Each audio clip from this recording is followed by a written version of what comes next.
tujuan bos. Iya. Gimana tuh? Banyak katanya. Iya, terus katanya bilang salah satu dan wanita selingkuhnya itu diri. ada yang dia kenal sama Nyai, itu gimana tanggapan Pak? Ada yang dikenal? Iya. Sebenarnya bingung ya, kalau saya kan hampir 24 jam nggak sama dia gitu. Kalau kayak kemarin kan sebenarnya kejadian yang paling saya kehilangan Sultan dan kehilangan dia saat saya pergi ngurus ibu saya itu aja. Kalau dia bilang dan besoknya saya balik dia udah nggak ada di rumah, kan dia yang pergi berarti kan. Katanya itu rekayasa abang biar bisa ketemu in touch sama si selingkuhannya itu bang.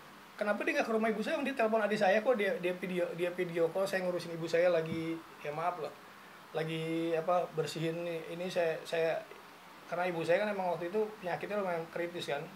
Dia video call malah ya emosio yang cukup, menurut saya bilang diemin aja, kita fokus mamah dulu aja, aku cuma bilang gitu, ntar aku baikin. Makanya saya kabarin tanya ya manajernya kok, saya kirimin kok foto-fotonya, video saya tiap hari ngelakuin, bahkan saya tanda tangan rumah sakit saya kirimin kok videonya. Ya kalau saya sih dibilang mengarang cerita karena ini bukan sensasi saya dan ini bukan dunia saya bilang passion saya di otomotif, nggak ada mau ngada-ngada rekayasa. Kenapa? Kalau lu rekayasa ngada-ngada ya dibawa kendaraan yang nabrak bro, ya lo bikin rekayasa rem mati lu orang gimana. Itu aja kalau saya. Jadi rumah tangga juga bukan sensasi kok, rumah tangga itu ibadah. Gimana caranya ya, ikut bawa balikin lagi kodratnya suami itu adalah sebagai pemimpin dan imam, jangan dijadiin makmum yang harus ikut terus. Kalau udah ngalah kan saya udah ngalah ya nggak, ya semuanya ngeliatin lah kehidupan saya dari awal gitu kan. Itu aja. Kalau saya di luar juga biasa jadi istilahnya captain atau pemimpin, tapi tiba-tiba di rumah, tapi buat saya kan harus ngalah untuk itu aja sih. Jadi menampik tuduhan itu seperti apa mungkin dari abang sendiri? Gimana lu selingkuhan pembuktiannya ya? Ya kalau adanya isu-isu yang seperti itu ya semua itu kan butuh pembuktian ya. Artinya ya kalau memang dia membuat opini seperti itu ya itu sebenarnya nggak ada masalah, tapi tetap ya buktikan saja nanti di pengadilan itu aja. Termasuk juga yang tuduhan katanya Mas Andri melarang Roro, terus yang memakai kata-kata kurang, ya kata-kata kasar gitu. Sebenarnya dalam rumah tangga ya, kalau misalnya yang udah terlalu frontal, sebenarnya kata-kata kasar bukan dari mulut saya aja, awalnya juga semua. Ya makanya saya nggak mau cerita terlalu banyak lah, ini masalah aib gitu kan, saling menjatuhkan. Buat saya sebenarnya udah capek, kalau selesai udah mau gimana gitu kan. Dan anak gimana kita pikirin selesai. Karena saya juga sama yang, kalau emang saya maaf ya brengsek aja, nggak mungkin anak-anak saya baik deket sama saya gitu aja. Anak saya 6 loh, semuanya baik, semuanya ketemu saya, kalau lihat aja di semua di sosmed saya. Makanya dia bilang baru tahu sekarang, emang zaman purba ya orang baru tahu sekarang. Ya, katanya dari awal pernikahan pun Bang Andre mungkin agak sedikit berbohong ya, maksudnya tidak jujur. Dia baru tahu ketika setelah menikah sama abang, baru tahu kalau punya anak 6 gitu loh. Nanti saya buktiin foto, ngeliat kaget lagi, dia foto sama mantan istri saya sama anak saya lagi di kafe saya pertama baru buka. Ya, kan saya nggak perlu kayak gitu. Ini kan maksudnya menjatuhkan dirinya sendiri. Saya bukan tipikal gini lah, gue ini laki, anak gue segini, nggak mungkin ini anak bukan aib buat saya, anak ini rezeki, ngapain kita tutupin, bener nggak? Lu mau sama gue ya udah ayo, kalau nggak mau udah, kan itu logikanya. Jadi bukan kita bicara sombong, maksudnya ya udah ini kayak mau ibadah ya udah ayo kita ibadah. Dan apalagi sekarang udah ada Sultan, pikirin lah, nggak usah ego yang selalu menjelekan. Ya kan kejadian ini sebenarnya nggak perlu, bener nggak? Saya kan nggak tahu ini arahnya kemana, karena buat saya kalau dia mempunyai kecurigaan ataupun emang terhadap saya, kan tinggal buktinya ke rumah ibu saya atau enggak. Kan saya juga nggak berminggu-minggu di rumah ibu saya, sekalipun berminggu-minggu juga nggak ada masalah. Itu kewajiban saya terhadap ibu saya gitu. Tapi yang pasti abang selalu izin Iya selalu izin. ngasih info Dan macam. saya pergi itu 2:30 pagi, sedangkan saya lihat adik saya nangis jam 8 malam, telepon video call ibu saya udah mulai membesar perutnya. Karena 2 hari sebelum itu ibu saya ada di rumah sakit, udah 2 kali ke rumah sakit. Coba perasaannya kan, nih bang suara mama udah beda, dia bilang. Terus gimana ya, saya berpikir gini, saya dulu banyak dosa sama mama, ya udah ini gimana, kalau ngerinya malam ini malam terakhir saya dengan saudara, saya nggak sempat minta doa, waduh nyeselnya nggak mungkin bisa balik lagi gitu kan, saya harus minta maaf, minta ridhonya setiap hari kan, saya nggak tahu apa Tapi yang pada saat itu abang keluar izin juga kan, pamit juga kan? izin, dan itu akhirnya saya mencoba tenang gitu kan. Yang saya marah dan keselnya adalah dibandingkan besok kan kita foto newborn harus udah 6 bulan, masa ibu kepentingan saya untuk ibu saya harus fotonya, akhirnya saya doa di situ sama Allah, saya minta, saya nangis baru dia luluh ngeliat saya nangisnya sampai kenceng. Ya, segitu susahnya, dan saya pergi dari rumah nggak bawa apa-apa kok, nggak bawa kendaraan. Padahal saya perlu mobil itu, apa kalau saya bawa untuk antar ibu saya ke rumah sakit kan?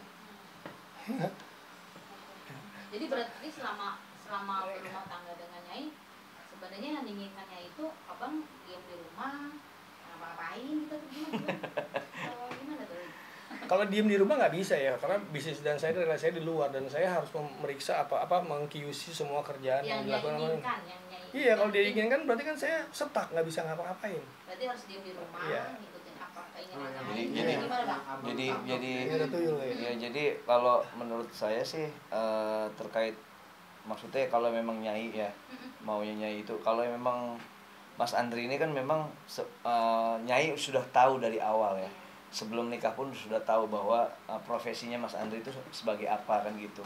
Dan yang dimaksud dengan saya itu profesinya Mas Andri ini kan memang nggak bisa yang namanya stuck di rumah, diem di rumah gitu loh, karena dia ini harus berkarya, dia menghasilkan sesuatu, dia memodifikasi motor, dia harus merancang segala sesuatu apa nih bagaimana, dan itu nggak mungkin di rumah gitu loh, nggak mungkin di rumah seperti layaknya mungkin istilahnya pekerja yang cukup depan laptop dan itu bisa di rumah, dilakukan di rumah, tidak. Dan itu yang harus kita jelaskan bahwa ya memang Mas Andri ini harus bekerjanya di luar, dia produktivitasnya di luar, bukan hanya untuk di rumah. Jadi mesti kita garis bawahi di situ, Mbak.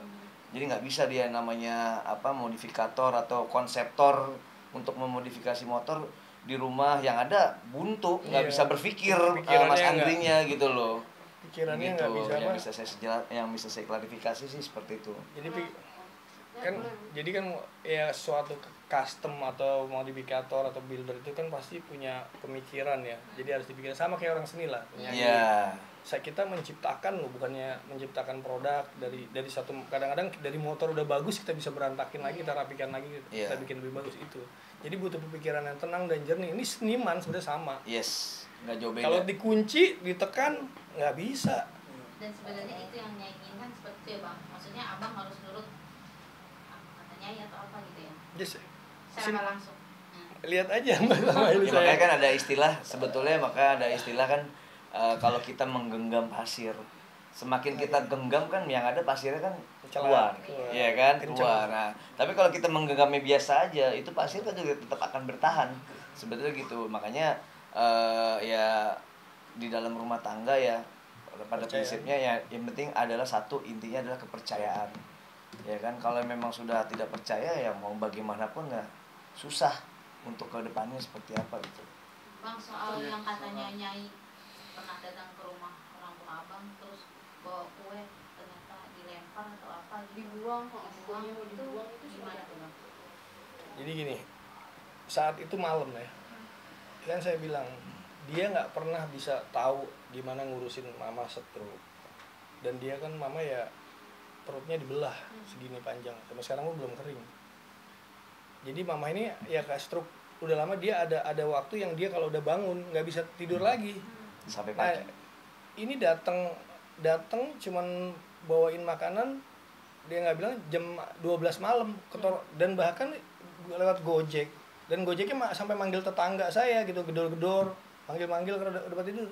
Ibu saya kan bangun nggak tidur lagi tuh, sampai kan dia kalau udah tidur kadang ada jam waktu dia sampai tidur nggak 2 hari atau 3 hari, dia nggak bisa merasa. Coba bayangin, kan ganggu nggak? Kesel kan saya pasti dong, yang nggak punya adab gitu. Kalau lu tahu nih, oh udah lupain bicara. Kalau emang maksudnya kesel sama saya, ya udah. Toh ternyata saya ada juga di rumah setiap hari bahkan, dan dia pernah datang juga, saya lihat di statusnya pajang status fotonya, tapi kok nggak turun gitu, karena dilihat ada motor saya, mungkin ya pembuktian kali saya ada di mana bangga gitu kan. Tidak ada motor saya jadi nggak turun.